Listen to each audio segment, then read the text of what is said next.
Good afternoon, ladies and gentlemen. Good afternoon, everyone. It's excellent to see that so many of you are still around, managed to stick around until this afternoon session.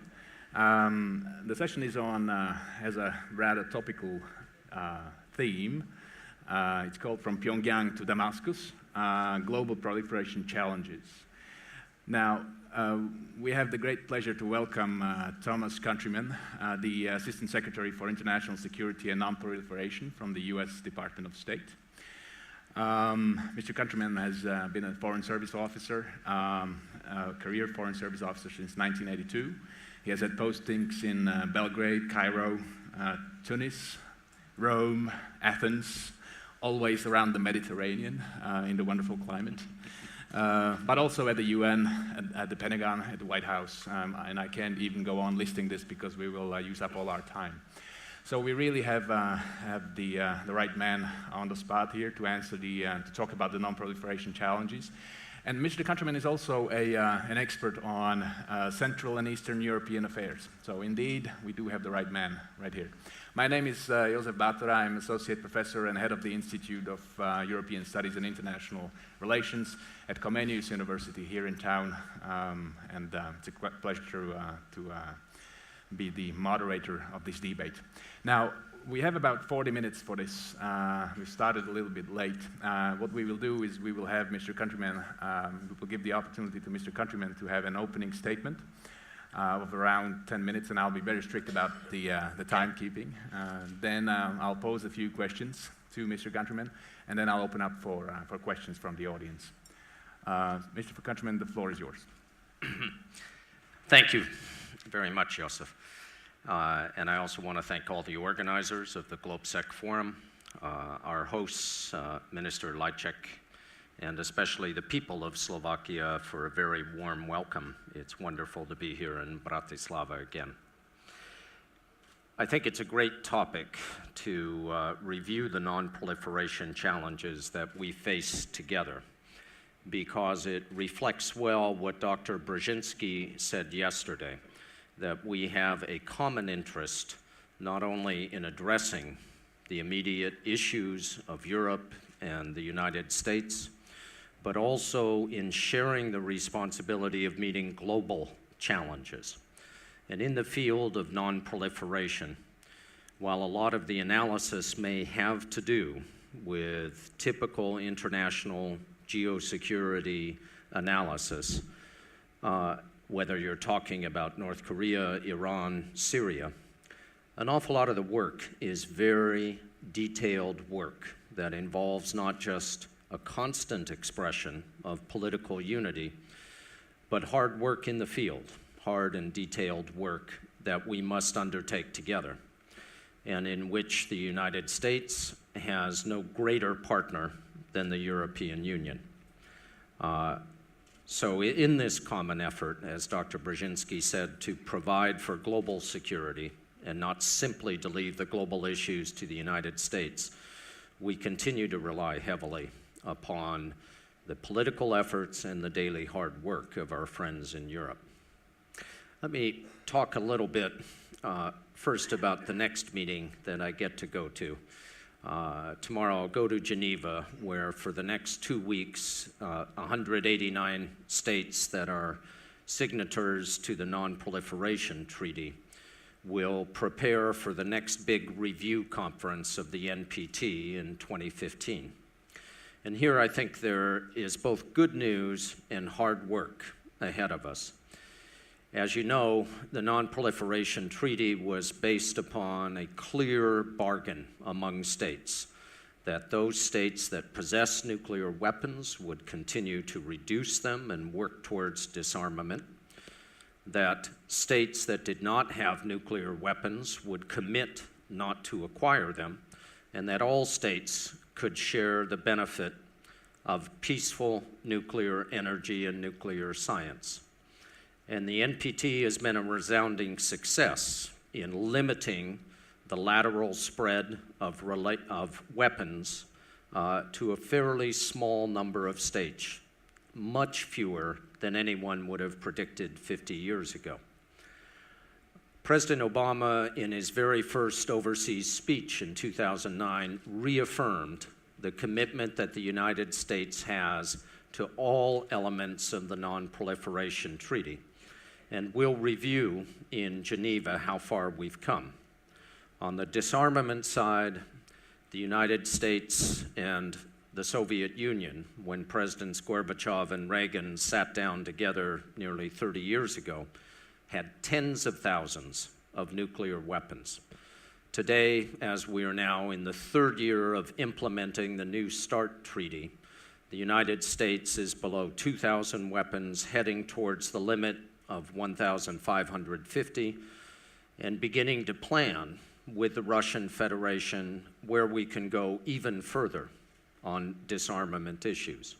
So we believe that we have kept this important part of the bargain, even as we recognize, and as President Obama stated clearly in Prague, the ultimate ambition is to achieve a world without nuclear weapons. This is a long-term prospect, but it is not just idealism. It is a realistic prospect towards which we can take concrete steps today.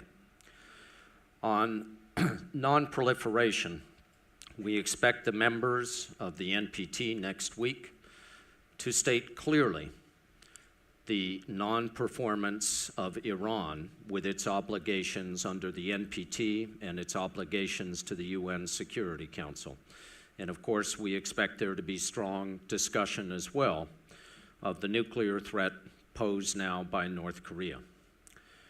On peaceful uses of nuclear energy, Secretary Clinton at the 2010 review conference promised an additional $50 million in a voluntary contribution by the United States to help all developing states benefit from the uses of nuclear science, not only in medicine, but also in agriculture, in water management, even in ocean and environmental issues.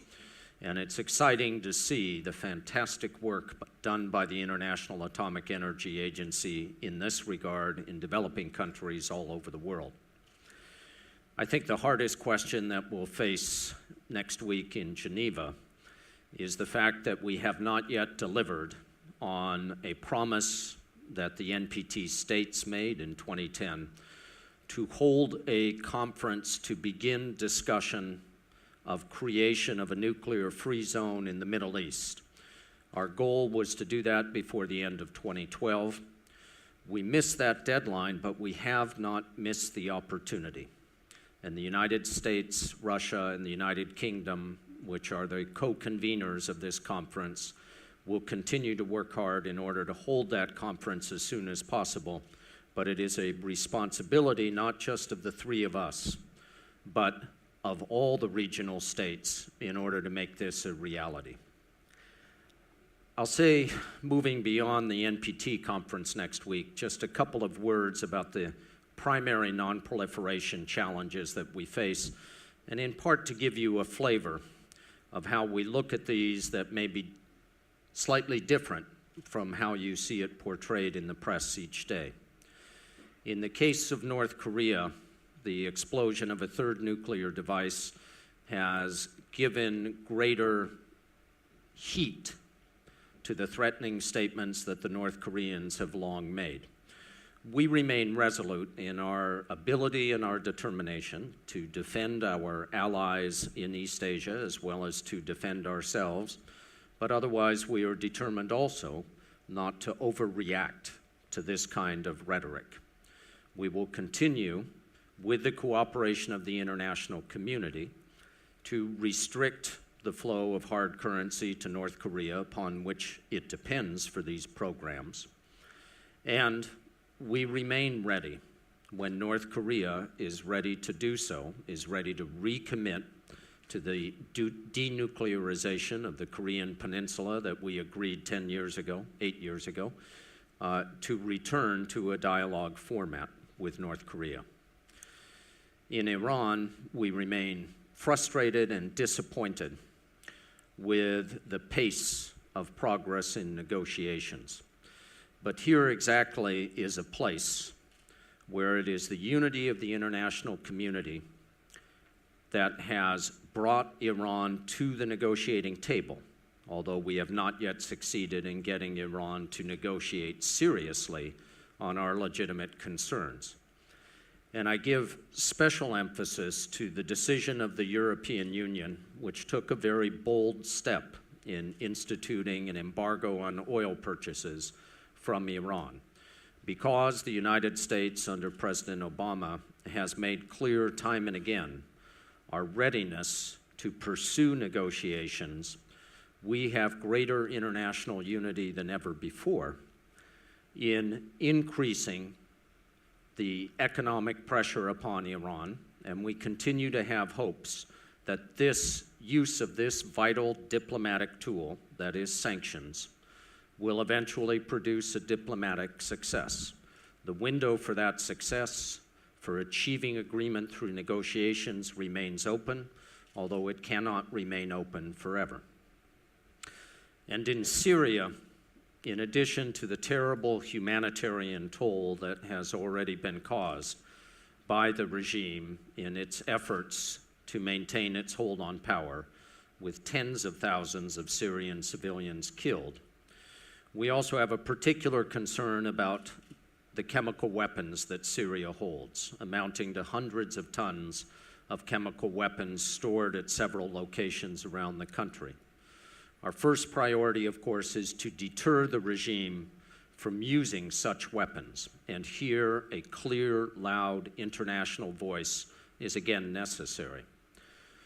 Secondly, we need to look ahead to the genuine risk that as conflict intensifies in Syria, it is possible that the regime could lose the firm control it currently has on those weapons. And then we have a risk not only of chemical weapons, but also of advanced conventional weapons leaking out of Syria and being used to destabilize our other friends in the region. So we're seeking to work with all of Syria's neighbors to improve their capability to contain that problem and to detect the smuggling of such weapons across their borders. And finally, of course, we look forward to a day when a new government in Syria is prepared to join the Chemical Weapons Convention and remove the existence of this great threat to the Syrian people. So these are just a few of the agenda points that keep us busy. In the cases of all three countries, Syria, Iran, and North Korea, non-proliferation is both at the center of our concerns, but not necessarily at the center of the world's attention, when it does need to be. We cannot achieve the vision that President Obama laid out 4 years ago and that he shares with all of our partners in Europe of further progress unless we take decisive action in the big sense, in the big political unity sense, and in the daily detailed work of preventing proliferation. So that's our challenge, and as I said at the beginning, we have no better partner than the European Union. So thank you, JOZEF, and what's on your mind? All right, well, thanks very much, Mr. Countryman, for this overview, which gives us an idea of what the challenges are throughout. What I'd like to do now is to pose a few questions about the general threat perception, and I might get a little personal there too on the way. But then we can also address some of the regional challenges, specific regional challenges.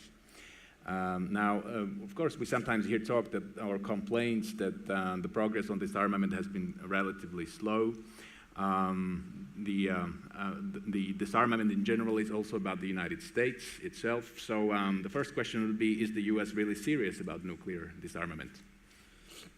Well, I think we have more than demonstrated our seriousness in nuclear disarmament. The fact that we have barely 10% the number of nuclear weapons that we had at the height of the Cold War is proof of that right away.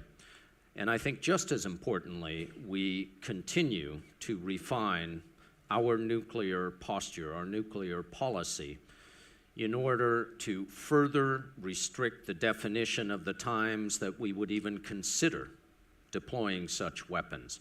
And more importantly, reducing the risk that they could ever be used accidentally. The degree of transparency between the United States and the Russian militaries on nuclear weapons is absolutely unprecedented and unthinkable even 10 years ago. Disarmament and concrete steps towards achieving a nuclear-free world is a slow process. It is a deliberate, step-by-step process. It won't be accomplished in a single leap. But I'm very proud of the record of the United States in general, and specifically of this administration, in how far we've gone in the direction of disarmament. Thank you. Now, you've been dealing with these issues for about 3 decades now in the State Department in various kinds of capacities. Now, this is where I get a little personal. What, if anything, keeps you up at night? Well, there's plenty of things to worry about.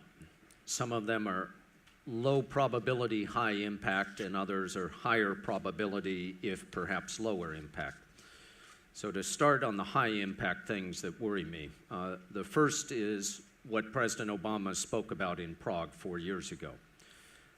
He noted that the threat of an all-out nuclear war between the United States and any other power was lower than it had been in any time in more than 50, 60 years.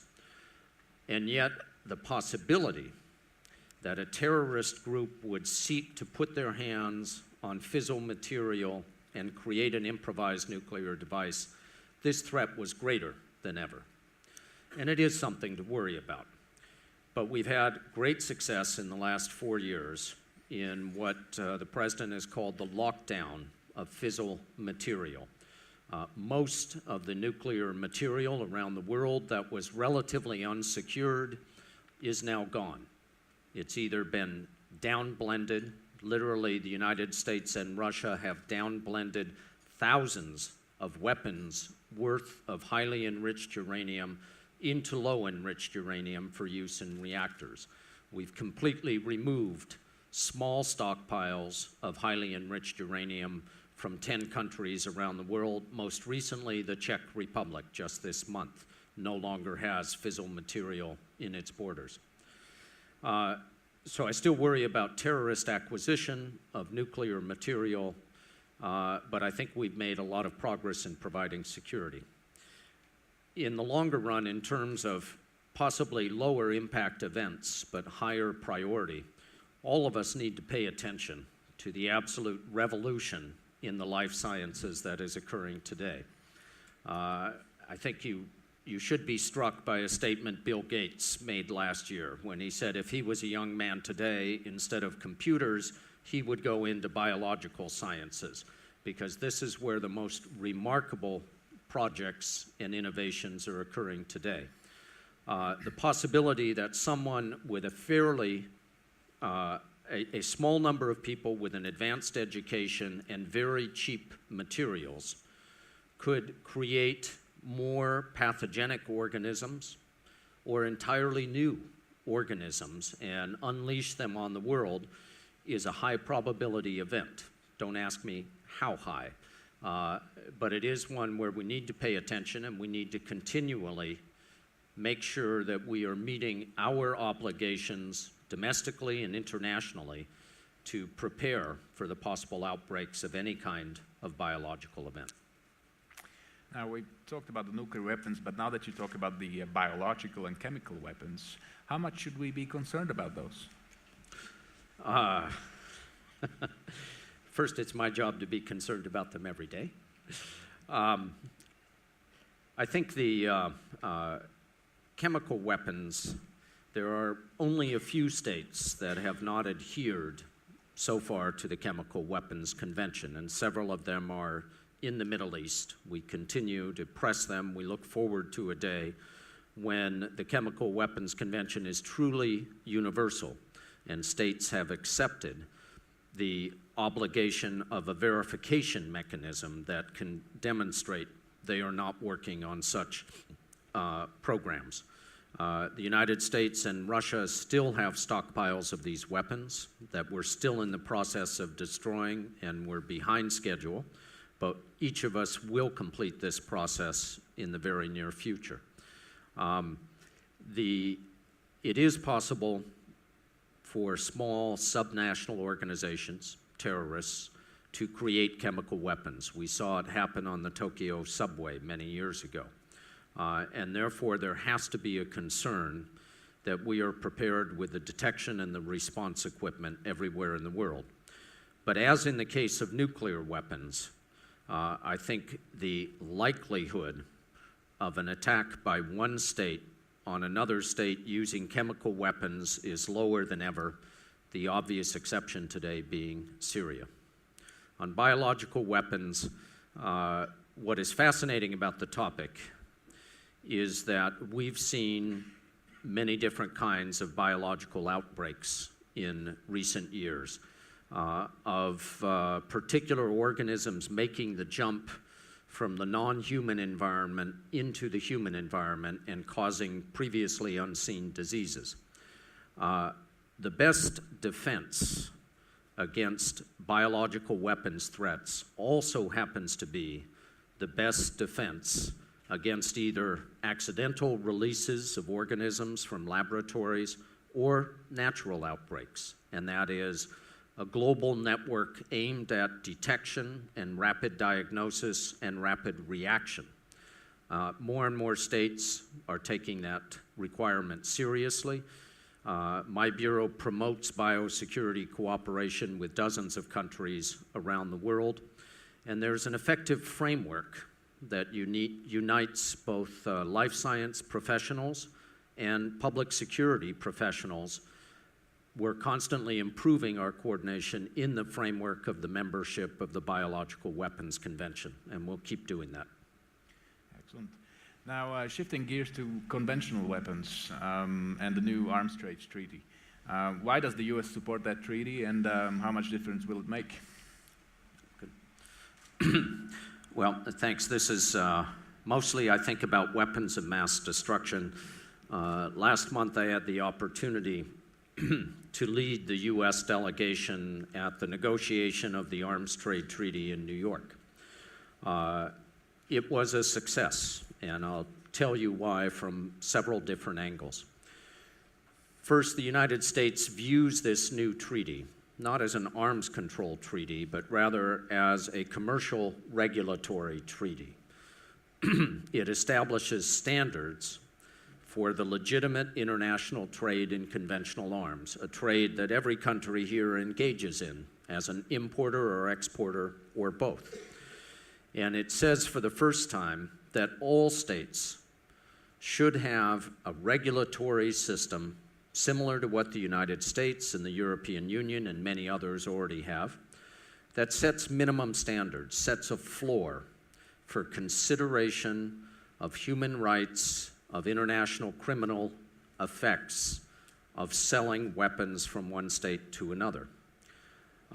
It also requires states to work together to take concrete measures against the gray market and the black market in international arms, the kind of dealers who continue to fuel conflict every day in a number of states in Africa. We think it was a success from the US point of view, first because it did not touch a very important negotiating red line for us. That is, this treaty is about international trade. It does not touch in any way the regulatory authority of any state to control weapons within its territory. That does not touch something that's very important to every American president, which is the Second Amendment to our Constitution that guarantees the right of citizens to bear arms. It comes nowhere near this, although it has already been criticized by some commentators in the US who have not read the treaty. Second, we're glad that it brings much of the world up towards the standards of the United States. We will continue to have one of the most rigorous, one of the most complex systems for approving arms exports. And we think it's valuable that every state that sells weapons in the world does the same. Will it have an immediate effect in lessening violence? Here we have to be realistic. It will not, once it is open for signature and comes into force, it will not immediately stop the black market flow of arms and ammunition around the world.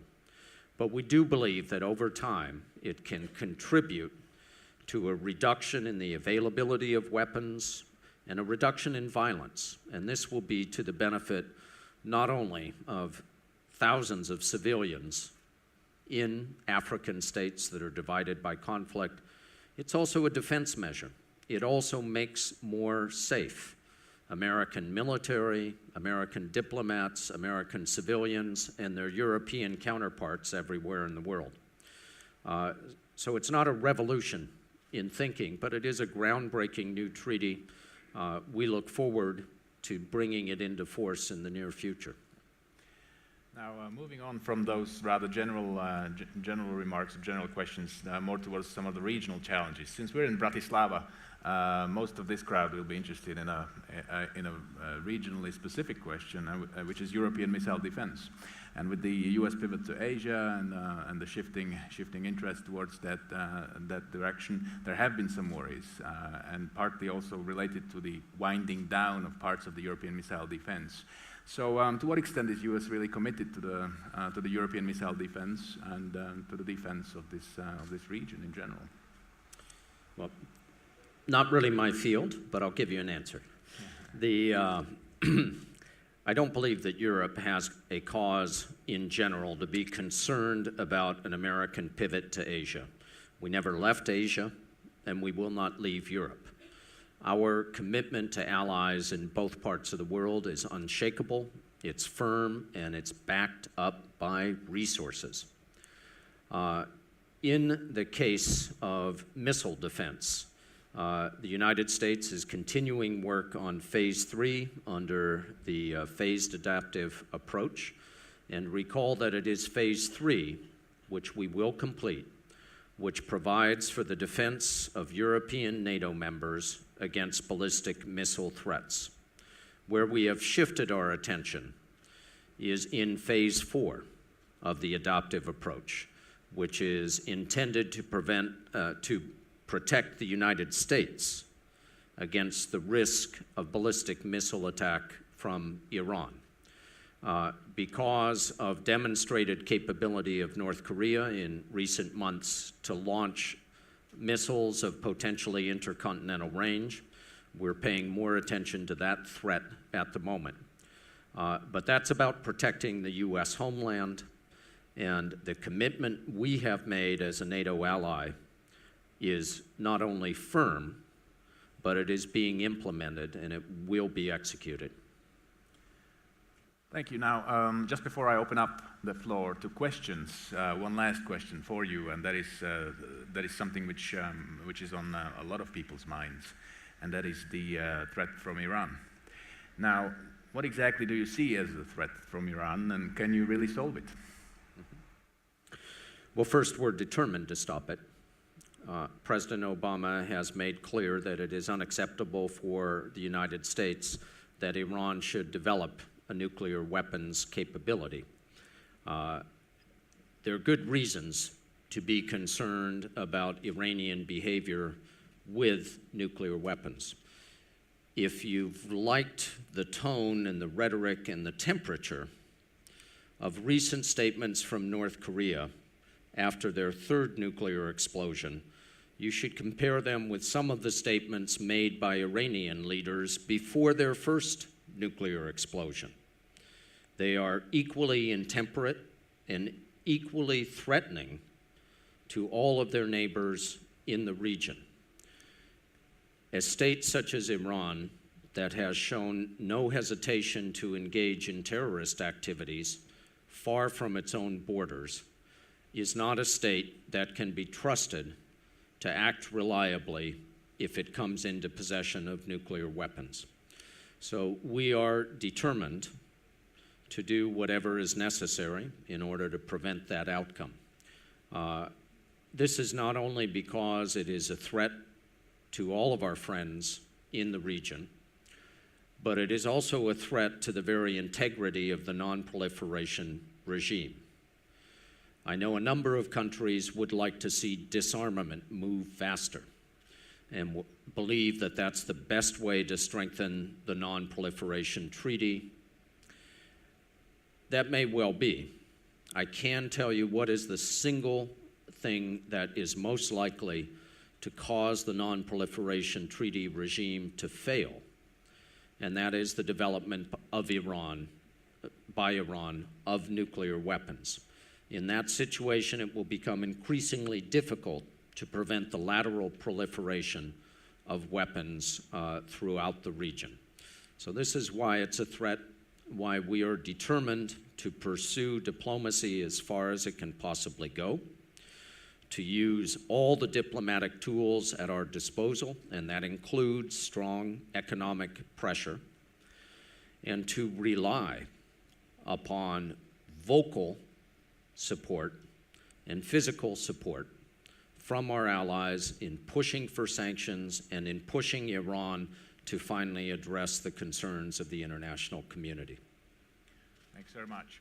Now, we have a few minutes for a few questions, so if you could please identify yourselves before you pose the question, and please keep that short in posing the question. I'll see a gentleman right here, and then there's another question right there.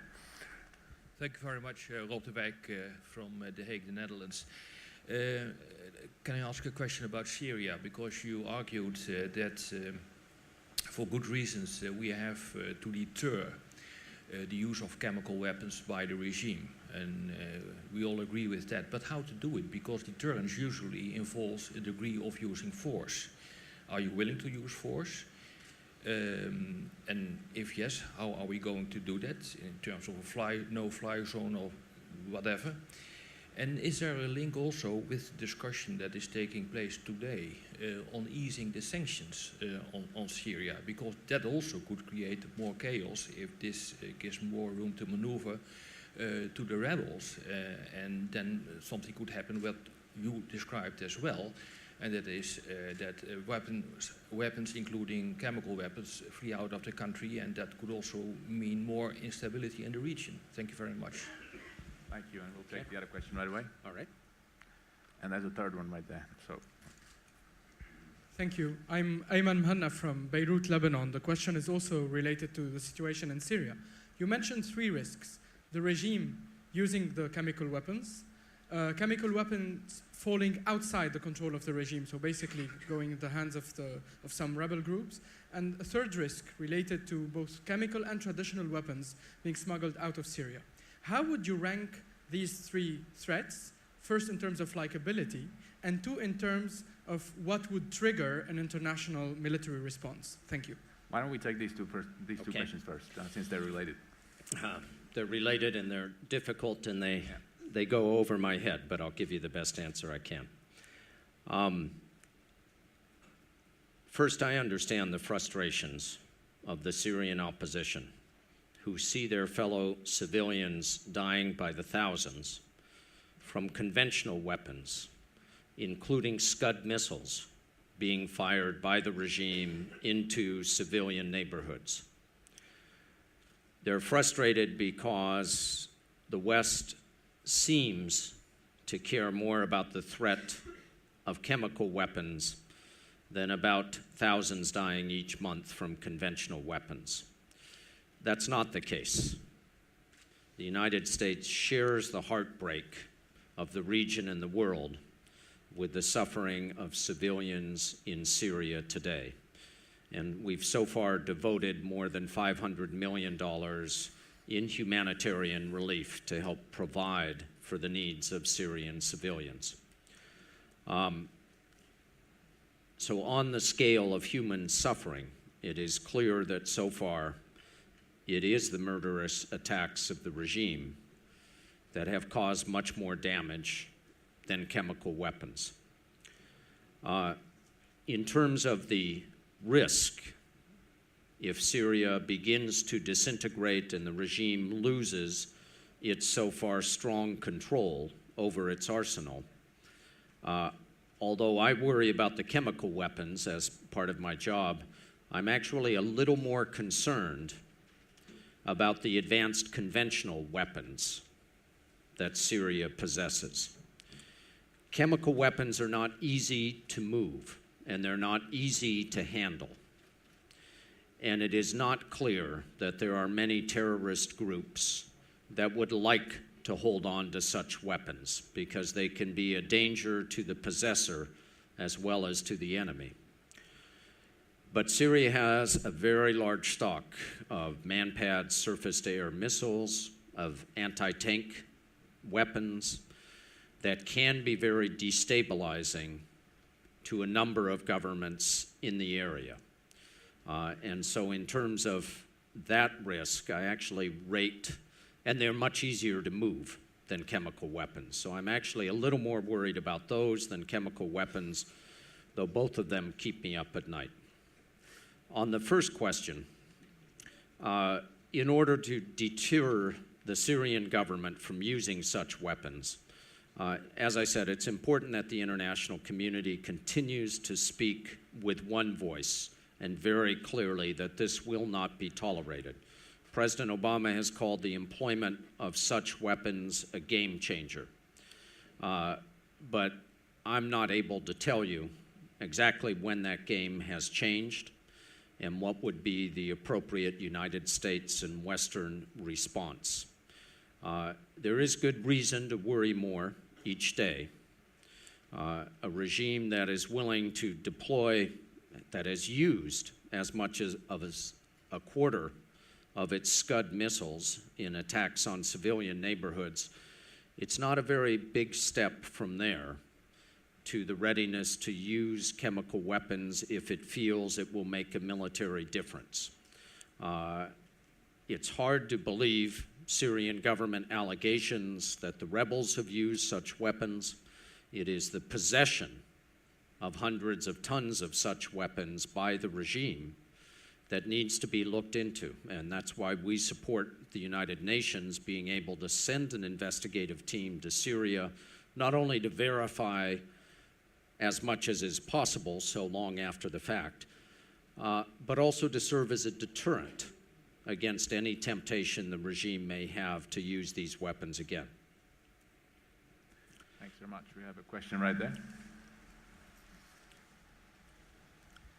Charles Sannett, member of the European Parliament. 10 years ago, we heard an awful lot about AQ Khan and the nuclear arms bazaar, but fortunately, Pakistan seems to shut that down. Recently, there have been press reports of cooperation between North Korea, Syria, and Iran, both in terms of exchange of nuclear as well as missile technology. Could you comment on the state of that, and to what extent can the US and its allies interdict the flow between these three jurisdictions? And a more provocative question regarding the Korean Peninsula. How far would the United States go in terms of redoubling efforts to reunify the peninsula with a total demilitarization? Because clearly the thing that China fears most is US forces in the north at its borders. Would you be prepared, say, for instance, to allow a reunified North Korea as part of a non-aligned movement? Thank you. A reunified Korea, sorry, as part of the non-aligned movement. Yeah. All right. Thanks very much. We have another question right there. Yes, thank you very much. I'm Beatriz Rodriguez Salmones from Spain, Member of Parliament. My question is on start conversations between Russia and the United States on destruction of nuclear arms. I think now there's a standby, and I will want to know your opinion on that, and if that has something to do with missile defense projects. Thank you. Thanks very much. And if we can keep the answer relatively short, since okay. the other session is already. First, on trade and cooperation among Iran, North Korea, and Syria. It certainly has been there in the past. Iran today, in violation of United Nations Security Council resolutions, continues to be the primary supplier of conventional weapons that are used daily to kill Syrian civilians. So that channel is alive and strong. And more must be done by the states in between to prevent such shipments. Between Syria and North Korea, it appears that the nuclear reactor that was being built in Syria, destroyed in 2007, was supplied by the North Koreans. So they certainly feel no obligation to respect either the Security Council or any of the norms on non-proliferation. we work very hard with a number of countries around the world to prevent the trade that is forbidden by Security Council resolutions and by multilateral agreements.